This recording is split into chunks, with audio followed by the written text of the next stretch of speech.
Why would a school make the quietest, most invisible girl sing in front of everyone? And more importantly, why did the whole crowd end up crying? Let's begin. In every school hallway, there's that one kid, the one who slips past unnoticed, the one nobody bullies to their face, not because they're respected, but because they're just invisible. At Jefferson Middle, that kid was Amara Joyner. She was the girl who sat in the back row of every class, her desk stacked with secondhand textbooks and her sleeves always too long for her hands. 13 years old with eyes like old glass. Quiet, reflective, but clouded with something too heavy for her age. Amara didn't speak much at school. She didn't need to. The world had already told her everything she said didn't matter. At home, things weren't any easier. She and her mother lived in an aging apartment complex with paint peeling like sunburnt skin and an elevator that hadn't worked in 3 years. Her mom, Yvonne, worked two cleaning jobs, overnights in the financial district and mornings at a local clinic, leaving Amara to watch her baby brother Kellen most evenings. Their electricity flickered like it was haunted by unpaid bills, and dinner was often made with whatever was left in the cabinet. But in the middle of all this, Amara had one secret joy: music. Not pop songs, not anything people her age listened to. She hummed lullabies, soft, wordless melodies her mother used to sing before exhaustion took her voice.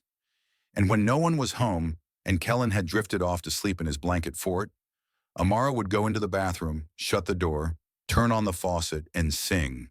Not loud, not bold, but pure, honest.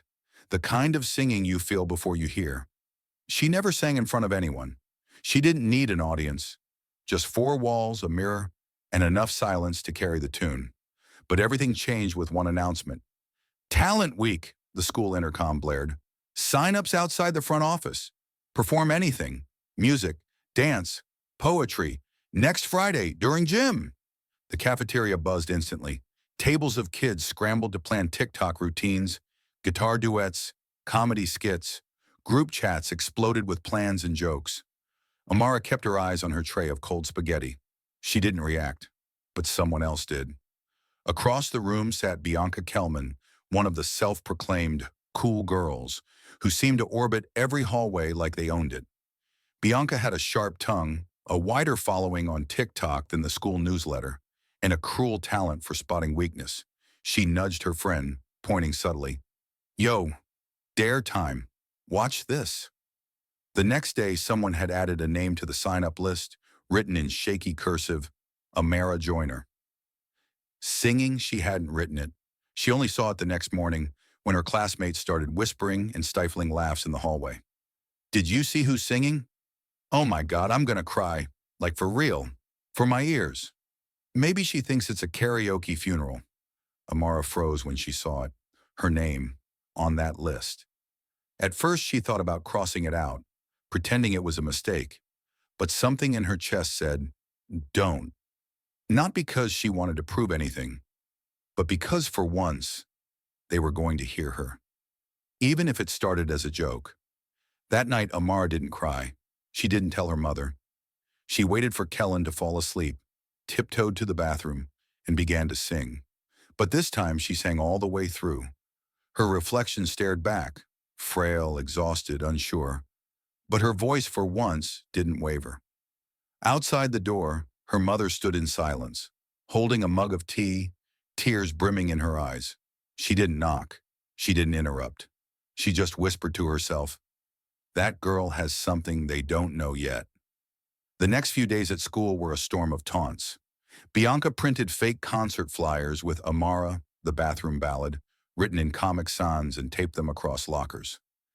Others made parody videos pretending to sob while holding their ears. But Amara didn't respond. She didn't erase her name. Instead, she went home, opened her worn-out notebook of lyrics, and sang even harder. Because deep down, she knew what they didn't. The power of being underestimated. Talent Day arrived. The gym was buzzing. Balloons sagged from the ceiling. The stage was decorated with glittery posters, and a cheap banner read, Jefferson's Got Talent. Kids clustered in corners rehearsing their dances. Microphones squealed with last-minute checks. The crowd of students and teachers filled the bleachers, half bored, half curious. Amara sat on a bench at the far end, alone, notebook in hand. When her name was called, dead last, some students laughed. One shouted, "Give it up for the shower singer!" She stood. Her shoes made no sound as she walked to the center of the gym. She didn't take the mic. "I'd like to sing without it," she said softly. The teacher looked unsure but nodded. "Quiet, please." The gym quieted, not because of respect but curiosity. What was this girl doing? Then she sang. No music, no lights, no echo, just voice. At first, barely audible, then like warm water rising, gentle, aching, and real. It wasn't flashy, it wasn't perfect, but it didn't need to be. It was human. One by one, the whispers faded, phones lowered. The teacher stopped writing notes. And then she finished. Silence. Not awkward, not empty. The kind of silence that asked for reverence. Then one clap, then two. And then the gym, once full of mocking laughter, stood and clapped.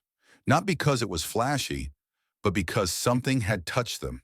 Because sometimes the smallest voice says the biggest thing. I'll be honest, I've seen videos where people stand up for the underdog, but there was something about this part of the story that stopped me cold. That moment when Amara stands in front of everyone who once laughed at her and chooses not to disappear, but to sing, it reminds me that sometimes the most radical thing a person can do is simply be heard. I don't care who you are. That takes courage. After the performance that turned a gym full of laughter into a room filled with tears, Amara thought things might quiet down. She didn't expect anything to change. Not really. But 2 days later, a woman with red-rimmed glasses and a quiet smile showed up in her school office asking for her. Her name was Dahlia Vaughn, director of the Arden Conservatory Youth Initiative, a nonprofit program that offered full music scholarships to kids from underserved backgrounds. "I was there," Dahlia said, handing Amara a business card, "and I've never seen a room go that still before." Amara stared at the card like it might vanish. "You're not in trouble," Dahlia chuckled. "I'm inviting you to audition for a place in our year-round program. Voice training, theory, performance, everything. Covered, including housing for your mom and brother if needed." Amara didn't respond. Not because she didn't want to, but because no one had ever spoken to her like she mattered. That night, her mother sat with her at the kitchen table, the business card between them. The overhead light flickered, casting shadows that made them both look older. "I can't sing like those girls on TV," Amara mumbled. Her mom leaned forward. "You don't need to. They've got training. You've got truth. And the world needs more of that." A month later, Amara Joyner stepped through the tall glass doors of Arden Conservatory. It felt like walking into a different planet. The marble floors gleamed. Every hallway echoed with practiced scales and piano arpeggios. Students walked like they were auditioning for Broadway, confident, graceful, branded. Amara? She clutched her notebook, wore thrifted jeans, and carried the same oversized backpack she'd used since 5th grade.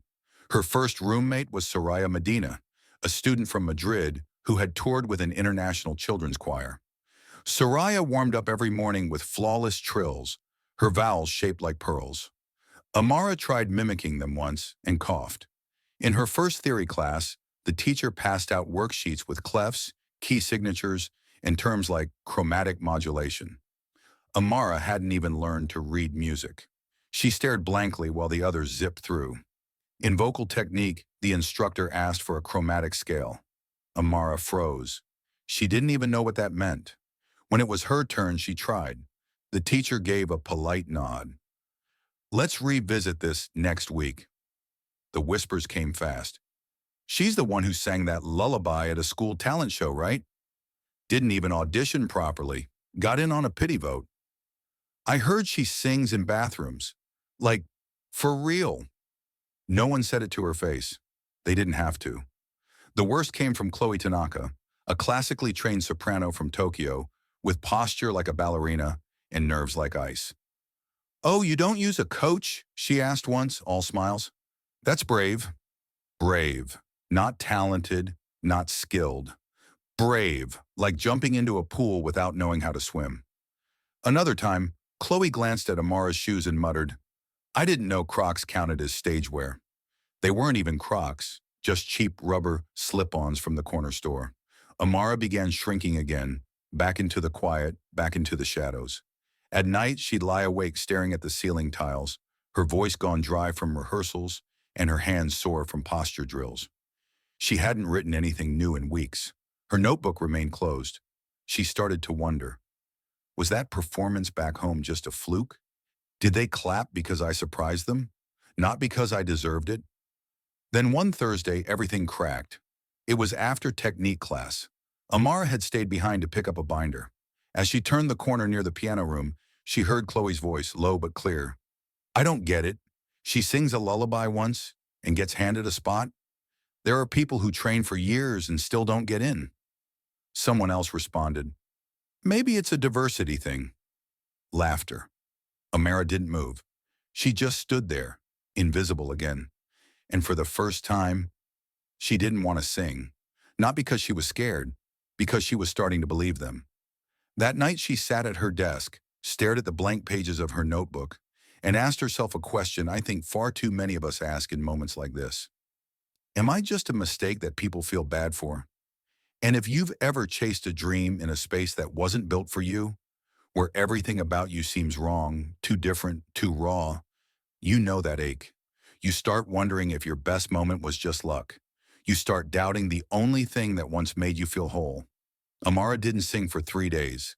She mouthed her way through warm-ups. She avoided eye contact with instructors. Even when Soraya asked her gently, hey, you okay? Amara just nodded. But something changed on the 4th night. She reached under her bed for the old grocery bag where she kept her notebook. Smudged, wrinkled, some pages even stuck with food stains. She flipped through it like a stranger looking through someone else's memories. Then, on one creased page near the center, she found it. A song, written in her mother's handwriting. A lullaby, unfinished. It wasn't complex, it didn't rhyme, but it was real. And Amara sang, not loud, not to impress, just enough to hear herself again. The melody stumbled out like a toddler's first step, but it kept going, and somewhere inside that broken note was her. The next day, she walked into Director Dahlia Vaughn's office. Can I talk to you? She asked, voice trembling. Dahlia looked up from her desk and smiled. Of course. Amara sat, knees bouncing. I want to sing something for the final showcase, but it's not fancy. No arrangement. It's just a lullaby. Dahlia didn't blink. Who wrote it? My mom, when she was about my age. Dahlia leaned back, folded her hands. I think that's exactly what this school needs to hear. The final showcase was just 1 week away. Every student had to perform a solo in front of the full faculty and a crowd that included parents, visiting alumni, and scouts from elite conservatories. Some kids were renting gowns. Others brought in vocal coaches. Chloe was rumored to have a backup singer flown in from her hometown. Amara wore a simple dress stitched together by her mom from 2 old church blouses. The hem wasn't even, but it was hers. She walked on stage with only one thing in her hands, her notebook. She didn't need it. She knew the song by heart, but she carried it anyway. A reminder of where she came from. When her name was called, some in the crowd exchanged glances. Oh, it's the scholarship girl. She stepped into the spotlight, barefoot by accident. The strap on her shoe had broken earlier, but she didn't explain. She didn't apologize. She looked at the crowd and said softly, this song doesn't have a title, but it has a heart. Then she sang. No accompaniment, no lights, just her voice. And in that moment, a girl who once whispered lullabies into a cracked bathroom wall held an entire auditorium in silence. The showcase was over, but the story wasn't. 3 weeks later, Amara received a sealed envelope under her dorm door. Heavy paper, gold trim, a letterhead embossed with Voices of the World Gala, Vienna. Inside, you are invited as a featured performer to represent the Arden Conservatory Youth Initiative. One original piece, one voice, one moment. Spotlight yours. Amara stared at it, blinking. Vienna. She had never even been on a plane. She read it again. Her hands trembled. Then she called her mom. They didn't cry. They didn't scream with joy. They sat in silence over the phone, both too stunned to speak. But they understood something without saying it. This was more than a performance. This was a seat at the table, and not one she begged for, but one she earned. The gala was unlike anything she'd imagined. Held inside a 300-year-old opera house with velvet walls and golden balconies, it looked like the kind of place you'd see in fairy tales. The audience? Elite music executives, global foundation leaders, royalty, and foreign dignitaries. The kind of people who wore tailored silence like suits. The other performers were dazzling.